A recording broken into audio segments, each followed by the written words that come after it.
जरा सोचो, तुम सो रहे हो और कोई तुम्हारे दिमाग के अंदर घुस आया है। तुम्हारी सबसे गहरी, सबसे खुफी यादें, वो सारे राज जो तुमने कभी किसी को नहीं बताए, कोई उन्हें चुरा रहा है और तुम्हें पता तक नहीं। यही है इंसेप्शन, एक ऐसी फिल्म जो तुम्हारे दिमाग को तोड़ देती है और अंत में तुम्हें यकीन नहीं होता कि जो तुम देख रहे हो वो असलियत है या सपना। तो शुरुआत होती है एक अजीब से सीन से। हम देखते हैं एक समुंदर का किनारा, लहरें टकरा रही हैं और एक थका हारा दाढ़ी वाला आदमी रीत पर पड़ा है। वो बेहोश है, जिस्म से लगता है जैसे बहुत लंबे सफर से आया हो। पास में दो छोटे बच्चे रीत का कीला बना रहे हैं, एक छोटा लड़का और एक छोटी लड़की। वो आदमी उन्हें बुलाना चाहता है, उठने की कोशिश करता है, लेकिन उससे पहले ही जापानीज गार्ड्स उसे उठा कर ले जाते हैं। यहाँ एक बड़े से जापानीज किले में एक बुजुर्ग जापानीज शख्स खाना खा रहा है। उस आदमी को उसके सामने पेश किया जाता है। बुजुर्ग उस आदमी को पहचानने की कोशिश करता है। उसके सामने एक छोटी सी धातु की चीज रखी जाती है, जिसे देखकर बुजुर्ग का हाथ रुक जाता है। वो चीज है एक स्पिनिंग टॉप, एक घूमती हुई लट्टू। और यहीं से हम फ्लैशबैक में चले जाते हैं। वही कीला, वही कमरा, लेकिन कुछ साल पहले। उस दाढ़ी वाले आदमी का नाम है कॉब। वो जवान है, तेज तरार है और काफी खतरनाक है। उसके साथ एक और आदमी है, आर्थर। दोनों एक जापानीज बिजनेसमैन साइटो के सामने बैठे हैं और उसे एक बहुत ही अजीब ऑफर दे रहे हैं। कॉब कहता है, दुनिया का सबसे जिद्दी पराजीवी क्या है? एक बैक्टीरिया? एक वायरस? नहीं, एक आइडिया। साइटो को बताया जाता है कि जिस तरह एक आइडिया एक बार दिमाग में घुस जाए तो उसे निकालना नामुमकिन है, उसी तरह कॉब और आर्थर के पास एक हुनर है। वो किसी के सपने में घुसकर उसके दिमाग के राज चुरा सकते हैं। इसे कहते हैं एक्सट्रैक्शन, यानी दिमाग से इंफॉर्मेशन चुराने का काम। लेकिन साइटो यहाँ कस्टमर नहीं, वो जानता है कि ये दोनों उसे ही लूटने आए हैं। अब यहाँ पर फिल्म का असली तिलिज्म शुरू होता है। वो पूरी बातचीत जो हम देखते हैं वो किसी असली होटल या किले में नहीं हो रही, वो एक सपने में हो रही है। कॉब और आर्थर साइटो के सपने में घुसे हुए हैं ताकि उसका राज चुरा सकें, और इस काम में उनकी मदद कर रहे हैं बाहर बैठे उनके साथी नैश, जो एक डिलैपिडेटेड होटल के बाथरूम में कॉब की स्लीपिंग बॉडी की निगरानी कर रहा है। यहीं से एक हैरान कर देने वाला सीन आता है। सपने के अंदर कॉब देखता है कि दीवारें कांप रही हैं। वक्त अजीब तरह से धीमा हो रहा है, क्योंकि असली दुनिया में कुछ हो रहा है। आर्थर को साइटो का राज मिल गया है, लेकिन कॉब का सामना होता है एक औरत से जिसका नाम है माल। वो खूबसूरत है, खतरनाक है, और कॉब को देखकर उसकी आंखों में एक अजीब सा दर्द आता है। माल वहां क्यों है? वो साइटो की टीम के साथ मिलकर काम कर रही है और आर्थर को गोली मार देती है। लेकिन सपने में मरना मतलब जागना। आर्थर जागता है और सब कुछ ताश के पत्तों की तरह बिखरने लगता है। कॉब ने 1 सेकंड एनवेलप बनाया था, असली इंफॉर्मेशन वाला। साइटो तब तक समझ चुका है कि वो सपने में है, क्योंकि उसने एक जरूरी चीज नोटिस की, कलीन का फैब्रिक।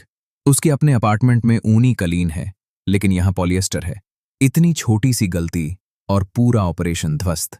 कॉब भाग जाता है, खुद को पानी में डुबो के जागता है, और जैसे ही वो जागता है साइटो उनका इंतजार कर रहा है, गुस्से में नहीं बल्कि तसल्ली से।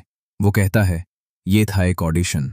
साइटो उन्हें बताता है कि वो उन्हें हायर करना चाहता था, लेकिन एक्सट्रैक्शन के लिए नहीं, कुछ और के लिए, कुछ बड़ा, कुछ जो कभी किसी ने नहीं किया।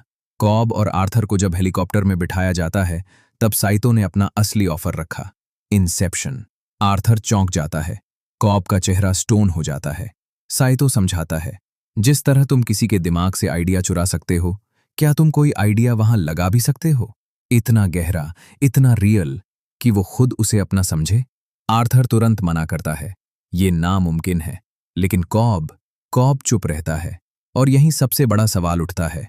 कॉब ने इंसेप्शन पहले भी किया है, किस पर, क्यों, और उसका नतीजा क्या हुआ? क्योंकि साइटो ने जो ऑफर दिया है वो सिर्फ पैसे का नहीं है।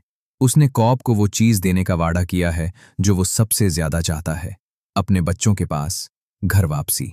कॉब बरसों से अपने ही देश से बाहर है।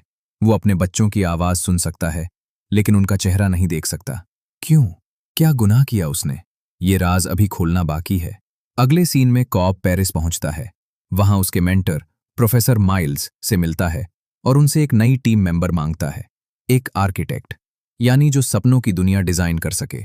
माइल्स उसे मिलवाता है एरियाडने से, एक नौजवान तेज दिमाग लड़की जो आर्किटेक्चर की स्टूडेंट है।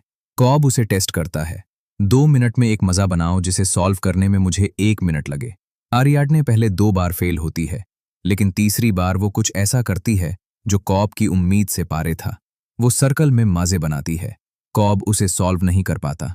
आरियाडने हायर्ड है, लेकिन जैसे ही आरियाडने सपनों की दुनिया में कदम रखती है, उसे एक भयानक सच्चाई का सामना होता है। उनका पहला शेयर्ड ड्रीम, पेरिस की गलियां, सब कुछ रियल लग रहा है, यहाँ तक कि हवा की आवाज, पत्थरों का एहसास, लोगों की भीड़। अरियादने इस दुनिया को मोड़ने लगती है। इमारतें आपस में झुकने लगती है, जमीन छत बन जाती है, पूरा शहर एक क्यूब में बंद हो जाता है। वो हंसती है, खुश होती है, लेकिन तभी भीड़ उसे घूरते लगती है। लोग उसकी तरफ बढ़ने लगते हैं। कॉब चेताता है। ये कॉब के सबकॉन्शियस के प्रोजेक्शंस हैं। जब तुम सपने को बदलाती हो तो ये प्रोजेक्शंस तुम्हें फॉरेन एलिमेंट समझकर अटैक करते हैं। फिर भीड़ में से एक औरत निकलती है, माल। उसके हाथ में चाकू है। एरियन चीखती है, मुझे जगाओ, और वो जाग जाती है, कांपती हुई। अरियादने को समझ आता है, ये सपने असली हैं, इनमें दर्द असली है, खटारा असली है। और कॉब के सपनों में एक ऐसी औरत है जो हर बार किसी को मारने की कोशिश करती है। वो पूछती है आर्थर से, माल कौन है? आर्थर एक ही जवाब देता है, she is not his ex, she is dead. Mal Cobb की मरी हुई बीवी है। और यहीं से फिल्म एक नई डेप्थ में उतर जाती है। कॉब की टीम अब बन रही है। उसे चाहिए एक फॉर्जर, ईम्स, जो सपनों में किसी का भी रूप ले सकता है। उसे चाहिए एक केमिस्ट, यूसुफ, जो ड्रीम को इतना गहरा और स्टेबल बना सके कि 3-3 सपनों की लेयर्स बन सके। और टारगेट है रॉबर्ट फिशर, एक बड़ी एनर्जी कंपनी के मालिक का बेटा। सैतो का मिशन यह है कि रॉबर्ट फिशर को यह आइडिया प्लांट करवाना है कि वो अपने बाप की कंपनी तोड़ दे। ये ऐसा आइडिया है जो रॉबर्ट कभी खुद नहीं मानेगा।